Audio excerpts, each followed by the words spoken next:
Krishna third phase కూడా complete చేసి ఎల్లంపల్లి నుంచి రావాల్సిన నీళ్ళను కూడా చాలా ఫాస్ట్గా దాని క్లియరెన్స్ లాగిపోతే నేను డిఫెన్స్ వాళ్ళతోని రైల్వే వాళ్ళతోని పోరాటం చేసినంత పనిచేసి వాళ్ళని బెదిరించి ప్రధానమంత్రి కూడా చెప్పే అవసరం అనుకుంటే కేంద్ర ప్రభుత్వానికి కూడా చెప్పి త్వర కంప్లీట్ చేసి తెచ్చినాం.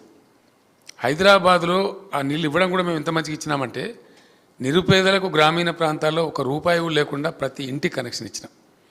అట్లనే హైదరాబాద్ సిటీలో ₹1 హైదరాబాద్ సిటీ కానీ లేదా ఇతర మున్సిపాలిటీలలో కానీ పబ్లిక్ స్టాండ్ పోస్ట్ అంటే వీధి కుళాయిలు లేకుండా వీధి నల్లాలు లేకుండా ప్రతి ఇంటికి ₹1 మాత్రమే నల్లా కనెక్షన్ ఇచ్చి బ్రహ్మాండంగా వాటర్ ఇచ్చినాం. అసలు ట్యాంకర్లు అనేవి మాయమైపోయినాయి. నీళ్ళు కొనుగోలు అనేది బంద్ అయిపోయింది. నీళ్ళ వ్యాపారం బంద్ అయిపోయింది రాష్ట్రంలో. కానీ చిన్న కాలంలో 2, 3, 4 నెలల్లోనే వీళ్ళ అతి ప్రయత్నాల వల్ల అతి ప్రవర్తన వల్ల అసలు తాగునీటి విషయంలో ఇప్పుడు ప్రజలు అనుభవిస్తున్న బాధ చెప్పనాలో కాకుండా ఉందండి. మళ్ళీ బిందెలు వచ్చినాయి. బిందెలు మోస్తున్నారు ప్రజలు, దూరం నుంచి మోస్తున్నారు. అనేక రకాల సమస్యలు. నల్లగొండలో ఫ్లోరైడే కాదు, మన ఏజెన్సీ ఏరియాలలో కూడా అనేక గిరిజనులు చచ్చిపోదురు. మనం అందరం కూడా చూసినాం.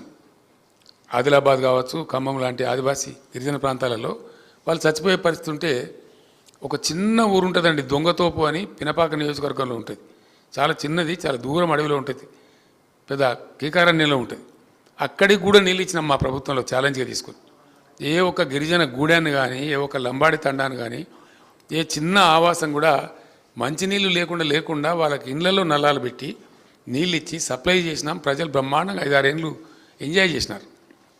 మరి దాన్ని ఎందుకు నడపలేకపోయినారు? కరెంటు చక్కటి వ్యవస్థ బాగా నిర్మాణం జరిగి పటిష్టపడి అద్భుతమైన పవర్ ఉండి ఇంకా మన వీళ్ళకి పవర్లో కలిసి వచ్చిన అంశం ఏంటంటే ఈ మధ్యనే ప్రధానమంత్రి ఆ ఎన్టీపీసీ మొదటి దశ 1600 మెగావాట్లు కూడా చేసి జాతికి అంకితం చేసినారు. అది ఛార్జ్ అయింది, నడుస్తూ ఉంది. అంటే మేము చేసింది కాకుండా ఇంకో 1600 మెగావాట్లు యాడ్ అయింది వీళ్ళకు. అది ఎట్లా మరి పవర్లో వీళ్ళు ఫెయిల్ అయినారో నాకు అర్థం కాలేదు. అది బాధాకరమైన విషయం. అదే ప్రజలు బాగా ఆగ్రహానికి గురవుతూ ఉన్నారు. 9 సంవత్సరాలు వచ్చిన పవర్ ఎక్కడ పోయింది? 9 సంవత్సరాలు వచ్చిన మంచినీళ్ళు ఎక్కడ పోయింది? ఇంత దారుణమైంది. మళ్ళీ ట్యాంకర్లు కొనుక్కోవాల్సిన దుస్థితి ఏంది? నాకుండే సమాచారం మేరకు ఇప్పటికే హైదరాబాద్ నగరంలో 2.5 లక్షల ట్యాంకర్ల పైగా ప్రజలు ట్యాంకర్స్ కొనుగోలు చేశారండి. More than 2.5 lakh tankers have been sold in only Hyderabad. మరి దానికి ఏమొచ్చింది, ఎంత ఇబ్బంది వచ్చింది, ఏం నాకైతే అర్థం కాలేదు. మరి దాని మీద జరిగే ఆగ్రహానికి ఇప్పుడు వీళ్ళు బలిగాక తప్పదు.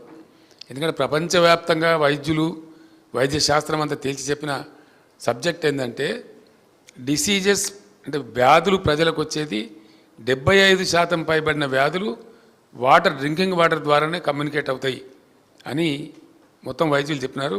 WHO కూడా తేల్చింది. ఆ తదనంతరం మేము దాన్ని ఛాలెంజ్ ఎందుకు తీసుకున్నామంటే ప్రజలకు ఈ వ్యాధులు వచ్చే బాధ కూడా పోతుంది, ఫ్లోరైడ్ బాధ పోతుంది, పుష్కలమైన నీళ్లు దొరుకుతాయి, సంతోషంగా ఉంటారు ప్రజలని మేము చాలా సీరియస్గా తీసుకొని చేసినాం. దానిలో ఎందుకు వైఫల్యం చెందామని నాకైతే అర్థమే కాలేదు. ఈ రోజుకు నాకు అర్థమవుతలేదు. I'm really surprised. ఏం కారణం? నడిచిన వ్యవస్థ, బాగా ఉన్న వ్యవస్థ, చాలా అద్భుతమైన వ్యవస్థ, కేవలం సంవత్సరానికి 200 మెగావాట్ల పవర్ మాత్రమే తీసుకునే వ్యవస్థ, అది ఎందుకు చెడిపోయింది? ఎవ్వరు మొరపెట్టుకున్నా దాన్ని పీడించే పరిస్థితి లేదు. నేను అడిగినాను, ఒక 2-3 జిల్లాలకు ఫోన్లు చేసి అధికారులను అడిగిన, ఏమైనా మీరే నిర్మాణం చేశారు, మీరే నడిపినరు, మళ్ళీ ఇప్పుడు మీరే ఉన్నారు కదా, ఎందుకు నడపలేకపోతున్నారు మిషన్ భగీరథ, ఏం కారణం అని అడిగితే, సార్ మా డిపార్ట్మెంట్ అంతా స్వతంత్రం వచ్చినట్టు ఫీల్ అవుతున్నారు మీరు ఊడిపోయిన తర్వాత, ఎవ్వరికి వాడు ఇంటలేడు సార్, ఆ సమీక్షలు కూడా లేవు ప్రభుత్వంలో, మమ్మల్ని అడిగేవాడు కూడా లేడు. ఫ్యాక్ట్ ఇది, నాకు చెప్పింది అధికారులు. 3-4 జిల్లాల అధికారులు నేను ఎంక్వైరీ చేస్తే వాళ్ళు ఏం చెప్తున్నారంటే అసలు అడిగేవాడు లేడు, పట్టించుకునేవాళ్ళు లేడు సార్, చిన్న పైపు ఫెయిల్ అయితే కూడా వారం దాకా ఎవరు తిరిగి చూసేవాళ్ళు లేడు, మీరున్నప్పుడేమో అది వేరే పద్ధతి ఉండే, భయం భక్తి ఉండే, ఇప్పుడు అది లేదు, ఒక విచ్చలవిడితనం వచ్చింది, దాని ద్వారానే ఈ దుర్మార్గం జరుగుతూ ఉందని చెప్పి వాళ్ళు చెప్తా ఉన్నారు. అట్లా మరి పేదలు బాధనే, పెద్దలు బాధనే, కమర్షియల్ వాళ్ళ బాధనే. ఈ శుద్ధమైన జలాలు అందక 4-5 నెలల స్వల్పకాలంలో మళ్ళా ప్రజలు బోర్ల నీళ్లు, ఉప్పు నీళ్ళు తాగే పరిస్థితి తెచ్చిపెట్టింది ప్రభుత్వం. ఆ ఉప్పు నీళ్లు తాగే ప్రజల ఆగ్రహాన్ని కూడా ఇప్పుడు పార్లమెంట్ ఎన్నికలలో డెఫినెట్గా వీళ్ళు చూడబోతూ ఉన్నారు.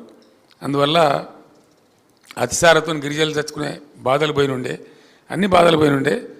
దాని తర్వాత మీరందరూ చూసినది నేను డబ్బా కొట్టుకోవడం కాదు, కేంద్ర ప్రభుత్వం జలశక్తి మంత్రి స్వయంగా పార్లమెంటు వేదికగా ప్రకటించినాడు. 100% ట్యాప్ కనెక్షన్స్ ఇచ్చి పోర్టబుల్ డ్రింకింగ్ వాటర్ సప్లై చేస్తున్న ఏకైక రాష్ట్రం ఇండియాలో తెలంగాణ అని కేంద్ర ప్రభుత్వమే మాకు సర్టిఫికేట్ ఇచ్చింది. ఆ సర్టిఫికేటు పార్లమెంట్ సాక్షిగా పార్లమెంటులో ఆ మంత్రి స్వయంగా చెప్పినాడు. మరి అటువంటి మంచి ఉన్నటువంటి రాష్ట్రం ఇంత బాధ కిందకు వచ్చింది. ఇలా మహిళలు అయితే తిట్లు తిడుతున్నారు రాష్ట్ర ప్రభుత్వాన్ని. ఆ బిందెలు మోస్తూ ట్యాంకర్ల కాడ పోయి ఆ ట్యాంకర్ల కాడ నీళ్ళు పట్టుకుంటూ మళ్ళా పాతకాలం వచ్చింది, మళ్ళీ మా కర్మ, మేము అన్నంలో మన్ను పోసుకున్నాం,